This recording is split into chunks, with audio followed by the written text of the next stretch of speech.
How many of you were at the old jail today? So, okay, a few folks. So we may have to recap a little because it's a little under the 50% mark. But and since you had heard all that stuff before in school, I mean, so you probably like the 20th time you've heard it. So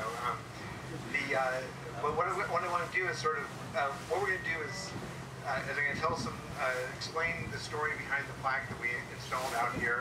And we had promised an actual unveiling, but we decided that time and tide wait for no man, including Piccolo Spoleto and the Halsey. So it would have been high tide. It would have been pretty hard to do the dive during the boat, and I still wouldn't have gotten any sushi. So we changed that plan. So we shot some video this afternoon that we're going to show.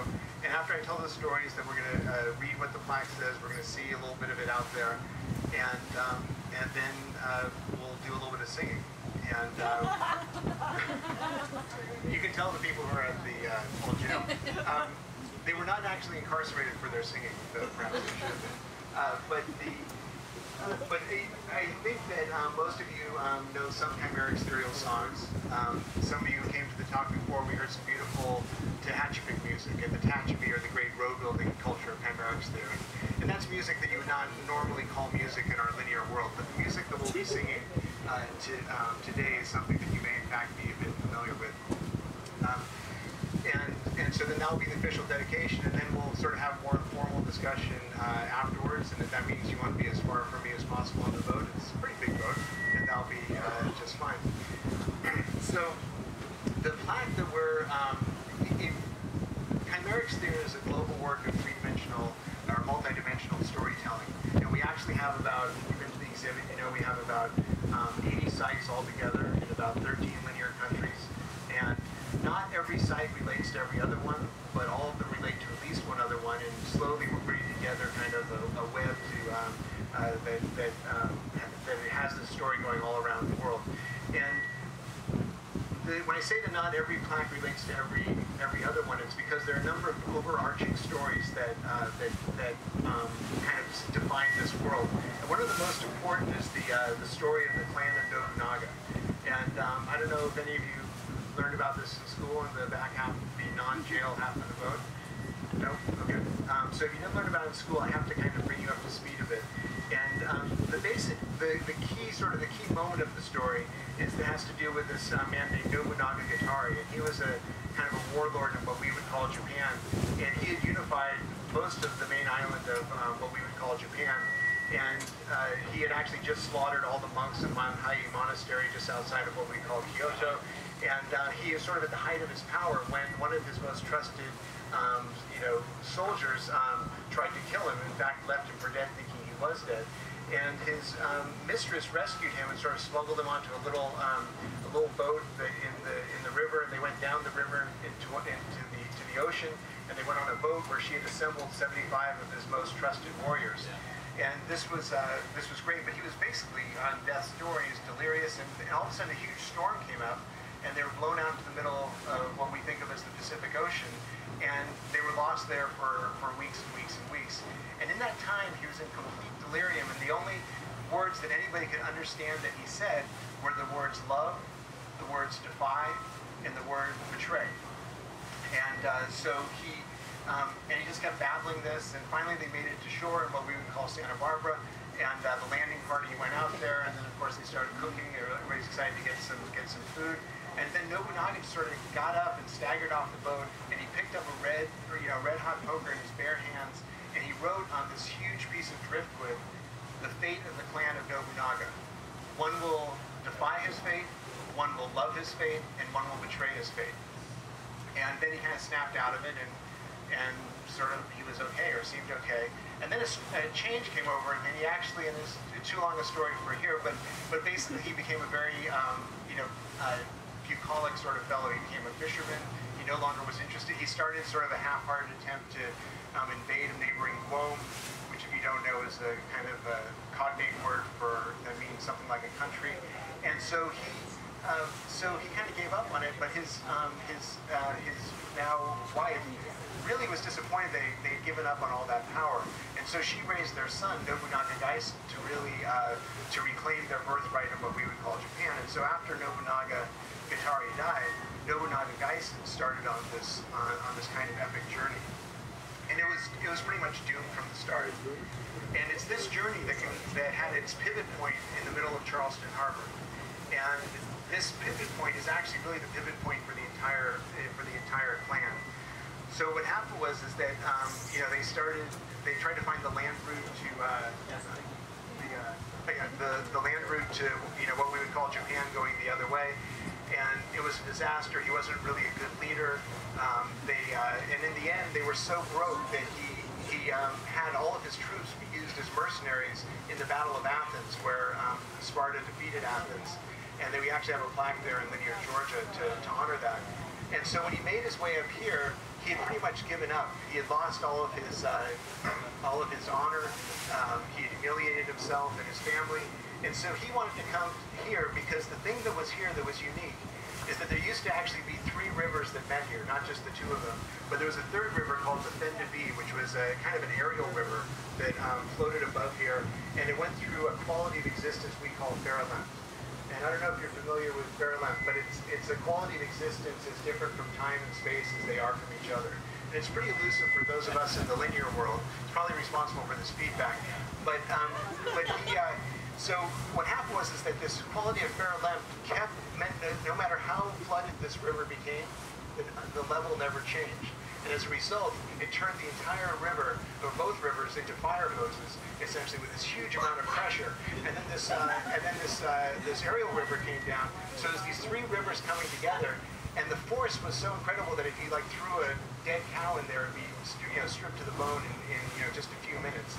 And so, as a result, this is where you came. If you didn't just want to kill yourself, you wanted to obliterate yourself. You wanted your atoms to be given back to the universe to start over. And this is how Nobunaga felt. I think we've all felt that way at some point. But he was in this condition. And there's one other person who was following him, which was a woman named Kymaerxthaere. And I'm sure you're all familiar with water moles. I mean, Cyrus, you're the water keeper here. I don't know what the current state of the population is here, but water moles are sort of these large. They're kind of mammals, but they're about the size of like a large seal, but they can tunnel through the water. And when they do, they secrete this kind of mucus that combines with this, especially salt water. The freshwater moles make really kind of lame tunnels, but the saltwater moles it combines them in a very nice way and makes this mucus tunnel. And when you domesticate them, as people often do, then you're able to bring the air tunnel down to the bottom of the ocean. The bottom of the ocean. I guess I'll stand like this. You bring it to the bottom of the ocean, and then you can mine minerals on the bottom and stuff like that. So Kymaerxthaere was a woman who was from one of these cultures, which came in very handy. And the thing about Kymaerxthaere's people, and you can't pronounce their names, so I won't even try, so we just call them Kymaerxthaere's people, is that the women were in charge of raising the children, and the men were never allowed to leave the water. They were always, and they never saw land, they never saw even air above the surface of the water. So the women were allowed to leave the underwater community for 1 year and kind of live with another community for that time, so they would be able to tell the children about what life was like in the land and cultures. Land and gentry, I suppose you'd say. But anyway, so Kymaerxthaere was allowed to live up there, and she and Nobunaga fell in love. But because of his fate, wanting to reclaim the birthright, and her need to go back, they agreed to break it off. But as he started this expedition, she was so concerned about him that she disguised herself as a man, as a soldier, and enlisted in his expedition, and followed him the whole way out here. So by the end of this sort of travail, when she came to when he came to destroy himself, she was one of the only ones still with him.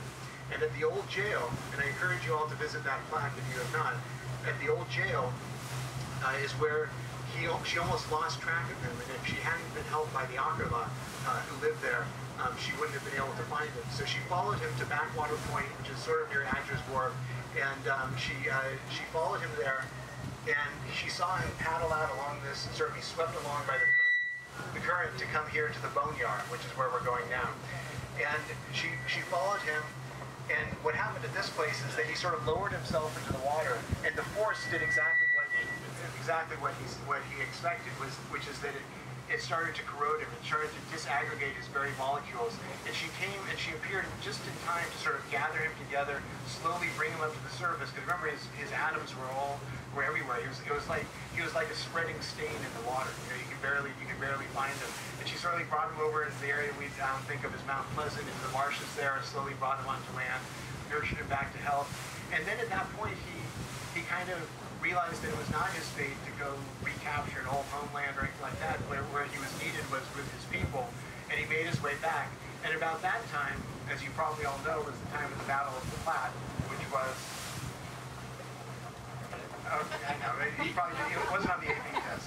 Yeah. Well, the Battle of the Platte was in what we would call Nebraska, and it was the defeat of the Urushiol. And the Urushiol were people.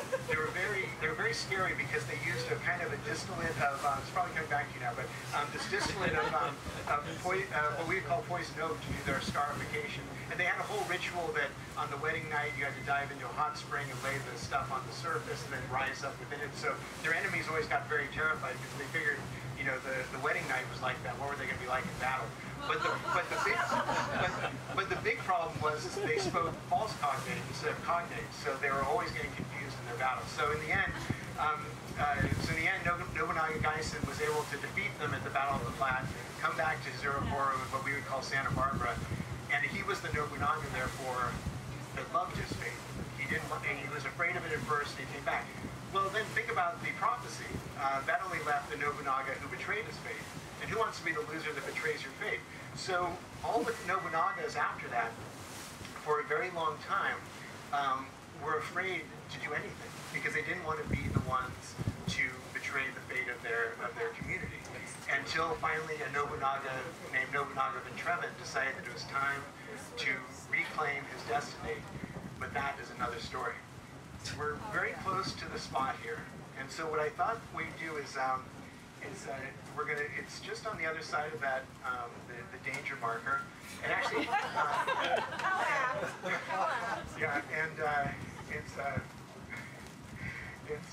don't play with fire, kids. But it's on the other side there. We can't get much closer in this boat. Fortunately, we had Lindsay and Huck to take us out there earlier today. And so, Cyrus, actually, if you wouldn't mind bringing the computer up, what we'll do is we'll do this. We'll see if we can just put it on the corner there. And the cool. All right. So we got something like this. So maybe actually. So what I thought we'd do is since we're out here, sort of seize the momentum of pleasantly drifting around it. And I'm going to show you this little video, and you can sort of see that at least we were really out there. And then I'm going to read the text of the plaque, and then we're going to sing the song, and then I'll continue the story, the rest of the story of the clan of Nobunaga. Does that work for everybody? That's right. Okay, cool. All right, so if you want to gather around, and I suppose the captain doesn't want us all to rush to one place at one time. That's okay. That's all right. Okay. He doesn't care. He's got his jacket. So let me turn this off temporarily. I'll use this. And so if you want to gather around here, we'll see if we can do this. So this is just a few short hours ago, and so there may be it may cover some similar points in the story here, but it was.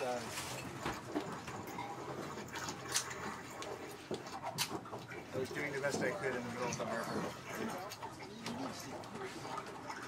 So it's just the sign's over there. So that's us making our way to the sign.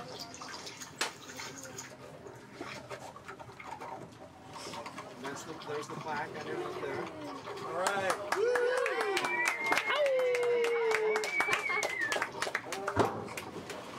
And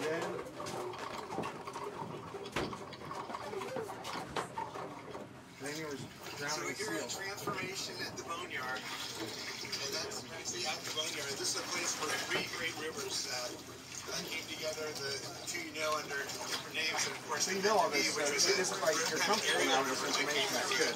Dimension of Kymaerxthaere called Parallel.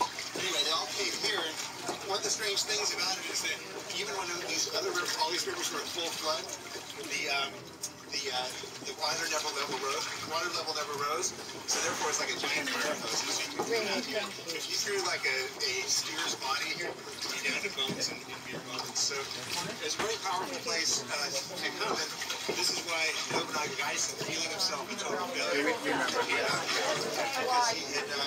he had wanted to obliterate himself. He wanted all his power to go straight first. So I'm going to take a look at him down here. Ready? Right.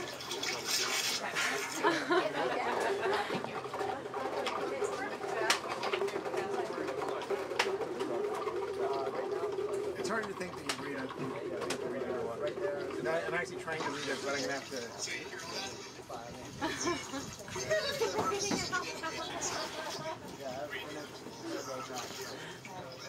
It's pretty amazing to have it here where it's very unique to the tide to be this low, so you can actually visit only if you're an experienced diver. It's pretty special. And even the knowledge that you're on the Kymaerxthaere ferry or one of the water taxis, you don't know what's happening. So thanks for being part of the dedication.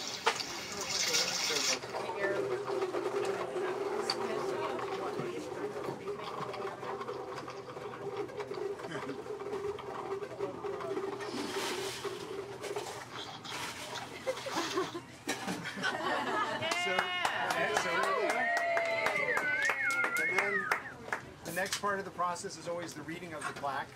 Do we need sake for this? What? Yes, we thank you. Yeah, we need sake for this. There's sake right need behind sake you. for this. Yeah, Kate's going to help with that. And maybe Lauren can help with the serving of the sake.